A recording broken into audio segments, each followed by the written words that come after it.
সুফি সদরুদ্দিন চিশতির দর্শনের আলোকে ওয়াক্তিয়া নামাজ কি এবং কেন, তাই আলোচনা করা হলো। দৈনিক মানব মনের উপর 5 প্রকার অবস্থার প্রভাব পড়ে, তথা 1. আলোর আগমনের, 2. আলোর প্রাচুর্যে, 3. আলোর ঘাটতিতে, 4. আলোর অবসানে এবং 5. ঘন অন্ধকারের আচ্ছন্নতায়। নিজের মনের দিকে একটু নিবিষ্ট চিত্তে লক্ষ্য করিলেই এই অবস্থাগুলির পার্থক্য উপলব্ধি করতে পারা যায়। অন্ধকারের অবসানে, আলোর আগমনে নিদ্রা শেষে অবসাদগ্রস্ত মানবদেহের শক্তির পুনরাগমন ঘটে এবং উহার প্রভাবে মানব মনের উপর বলীয়ান আশার সঞ্চার হয়।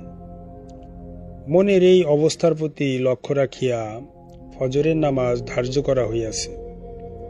অতঃপর ক্রমাগত আলোর শ্রীবৃদ্ধি এবং প্রাচুর্য দেহকে কর্মঠ এবং মনকে অতিরিক্ত আশাবাদী করিয়া তুলিলে জোহরের নামাজ দ্বারা মানসিক অবস্থার সামঞ্জস্যতা রক্ষার তাগিদ দেওয়া হইয়াছে।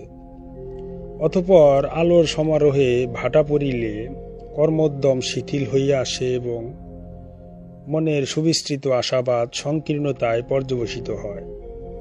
মনের এই অবস্থার প্রতি লক্ষ্য রাখিয়া আসরের নামাজ ধার্য করা হইয়াছে। এরপর আলোর অবসানে এবং অন্ধকারের আগমনে চাওয়া পাওয়ার হিসাব গুটাইয়া শ্রান্ত মন বিশ্রামের মুখাপেক্ষী হইলে সেই অবস্থার প্রতি লক্ষ্য রাখিয়া মাগরিবের নামাজ ধার্য করা হইয়াছে।